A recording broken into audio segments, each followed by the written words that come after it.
नमस्कार. जय माता दी. जय दुर्गे. तर आता नवरात्र चालू आहे. नवरात्रीत आपण असं काय करावं की आपल्या मनातील ज्या इच्छा आहेत त्या पूर्ण व्हावेल म्हणून काही उपाय आहेत ते आपण करायला पाहिजेत. उपाय म्हणजे देवीची सेवा, मनापासून केलेली देवीची सेवा.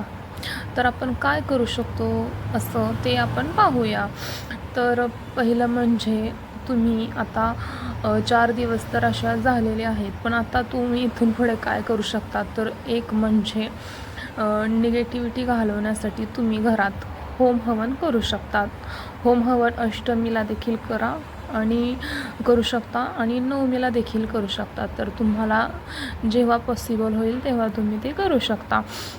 दुसरी एक एकदम सोपी अशी आहे उपाय तो किंवा सेवा, ती म्हणजे तुम्ही एक लाल चुनरी घ्या आणि ती देवीच्या कोणत्याही मंदिरात किंवा तुमच्या इथे मंडळामध्ये देवी बसत असेल तिथे देवीची चुनरी देवीच्या अंगावर किंवा देवीच्या हातात कुठेही तुम्ही तिला देवीला ती अर्पण करू शकता. त्यासोबत तुमच्या मनातील इच्छा तुम्ही बोलून ती देवीला अर्पण करा. चुनरी ही देवीला खूप खूप खूप प्रिय आहे. सोबत तुम्ही एक लाल फूल देवीला अर्पण करू शकता चुनरीसोबत.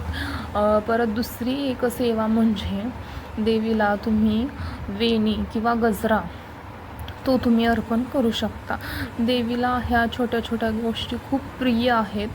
जर तुम्ही हे केल्या तर तुमच्या मनातील इच्छा नक्कीच पूर्ण होऊ शकतात. तिसरी गोष्ट म्हणजे तुम्ही या नवरात्रीत देवी हत्तीवर बसून आलेली आहे. आर्थिक प्रॉब्लेम तुम्हाला खूप असतील किंवा पैशाचे कामे होत नसतील, पैसा हवा असेल, तर तुम्ही ह्या वेळेस देवीला तुमच्या मनातील इच्छा नक्कीच सांगा. कारण देवी हत्तीवर आलेली आहे म्हणजे ती ऐश्वर्य देणारी आहे.